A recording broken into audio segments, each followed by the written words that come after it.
नमस्कार मित्रांनो, स्वागत आहे तुमचं आशिष लाड ब्लॉग्स या आपल्या युट्यूब चॅनलवर. तर हा आहे कोकण दर्शन या आपल्या सिरीजचा डे 3 ब्लॉग. डे 3 ची सुरुवात आम्ही आमच्या स्टेच्या लोकेशन पासून जवळ असलेल्या बीचला व्हिजिट करून केली. स्वच्छ पाणी व शांत आणि प्रसन्न वातावरण यामुळे आमची डे 3 ची सुरुवात एकदम रिफ्रेशिंग झाली.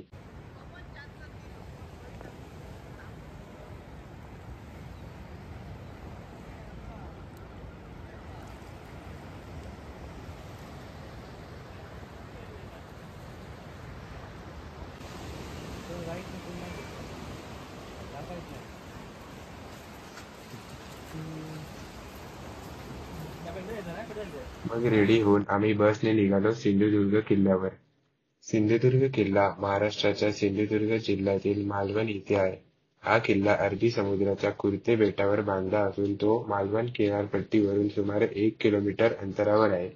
त्यासाठी तुम्हाला बोटीने जावं लागतं आणि त्याचे तिकीट 100 रुपये एवढे आहे, जे तुम्हाला बीचवर मिळेल. इकडे पाणी जास्त आहे.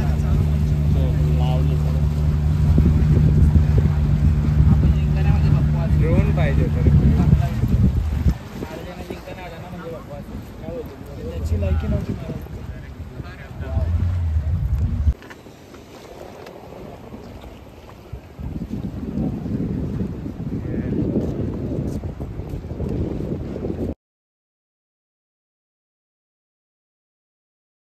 सिंधुदुर्ग किल्ल्याचा इतिहास छत्रपती शिवाजी महाराजांच्या कार्याशी व स्वराज्याच्या लढाईशी निगडीत आहे. 1661 मध्ये शिवाजी महाराजांनी मालवण जिंकले आणि त्यांना हजरत, इंग्रज आणि पोर्तुगीजांच्या हल्ल्यापासून संरक्षणासाठी मजबूत किल्ल्याची गरज वाटली. त्यामुळे त्यांनी 1664 मध्ये समुद्रात असलेल्या कुर्टे या बेटावर सिंधुदुर्ग किल्ल्याची पायभरणी घातली. किल्ल्याच्या आत शिरताच छत्रपती शिवाजी महाराजांचे एक मंदिर आहे. हे मंदिर 1695 मध्ये शिवाजी महाराजांचे पुत्र छत्रपती राजाराम महाराज यांनी बांधले होते. छत्रपती शिवाजी महाराजांच्या आरमाराचा कणा म्हणून सिंधुदुर्ग किल्ला ओळखला जातो. हा किल्ला कुर्टे बेटावर 48 एकरांच्या विशाल परिसरात पसरलेला आहे व किल्ल्याचे मुख्य वैशिष्ट्य असे आहेत की भक्कम तटबंदी, गुप्त मार्ग, पाण्याची सोय व मंदिर. सिंधुदुर्ग किल्ल्यावरील अनेक आकर्षणे म्हणजे दरवाजे, बुरुज, इमारती, नयनवाटी व सभोवतालचा परिसर.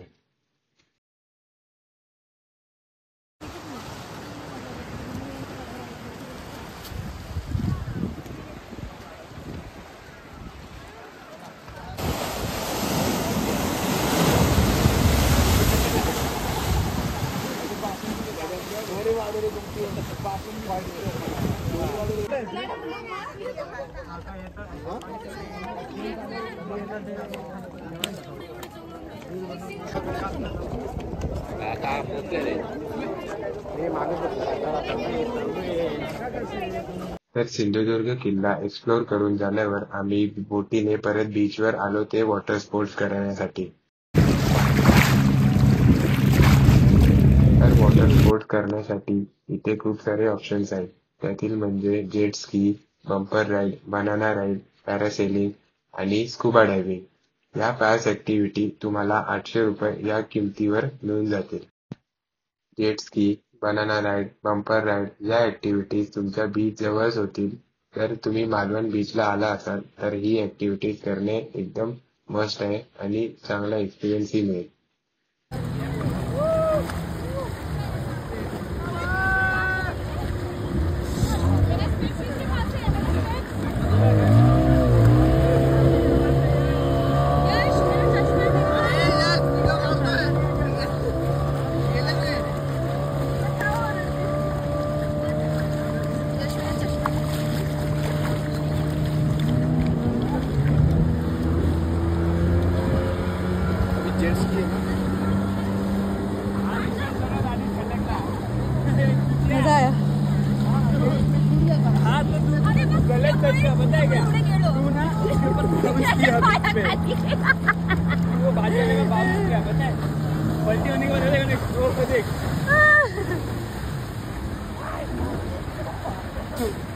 तुझी सीजन भेटते एक साथ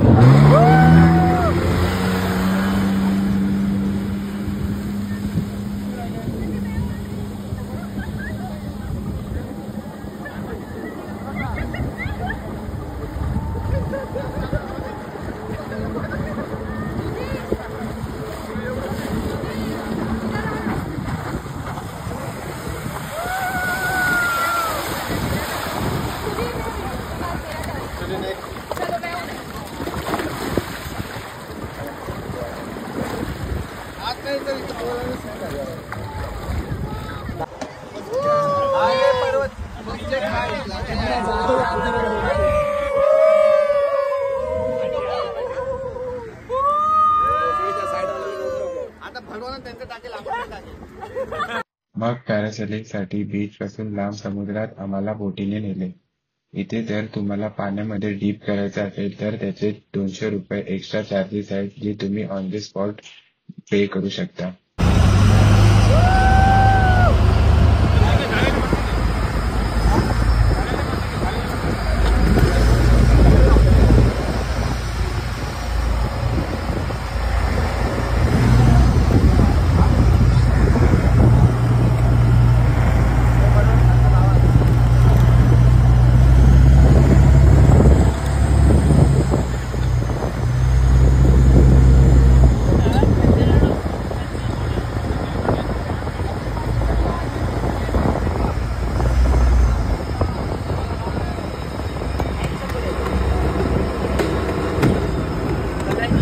हा एकदम थ्रिलिंग आणि एक्साइटिंग एक्सपिरियन्स आहे, ज्याच्या टॉप वरून तुम्हाला पुरा मालवण बीचचा व्ह्यू दिसेल, जो एकदम सुंदर आहे. पॅरासेलिंग झाल्यावर आमची लास्ट ऍक्टिव्हिटी स्कुबा डायव्हिंग ही बाकी होती व त्यासाठी आम्हाला बोटीने स्कुबा डायव्हिंगच्या लोकेशनवर नेले. इन्स्ट्रक्टरने आम्हाला स्कुबा डायव्हिंग पूर्वी सर्व माहिती व कशी डायव्हिंग करायची हे सांगितले, म्हणून आम्ही एक एक करत स्कुबा डायव्हिंग ऍक्टिव्हिटी ही चालू केली. स्कुबा डायव्हिंग चालू झाल्यावर तुमच्यासोबत एक स्कुबा डायव्हर असेल, जो तुम्हाला गाईड करेल व इन्स्ट्रक्शन देईल.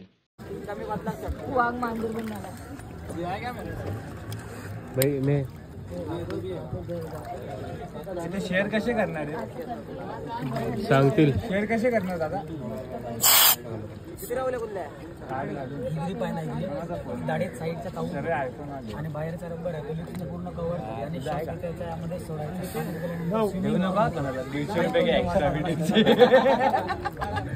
मला द्या दादा आयडिया.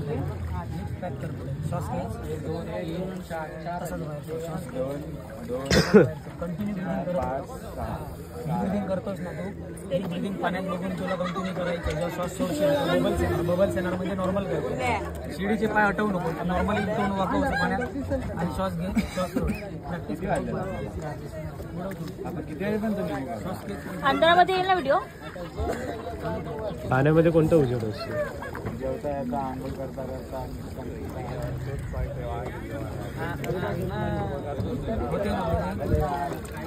डायव्हिंग चालू झाल्यावर आतमध्ये समुद्रात तुम्हाला एकदम स्वच्छ पाणी व मासेही दिसतील.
तर हे सर्व ऍक्टिव्हिटीज करेपर्यंत संध्याकाळ झाली. मग परत आम्ही बोटीने बीचवर आलो व चेंज करण्यासाठी आमच्या रूमवर पोहोचलो.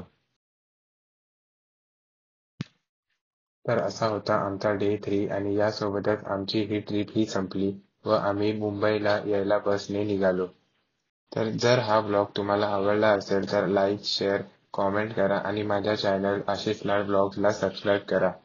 पुन्हा भेटूया एका नवीन ब्लॉग मध्ये एका नवीन ठिकाणी. थँक्यू.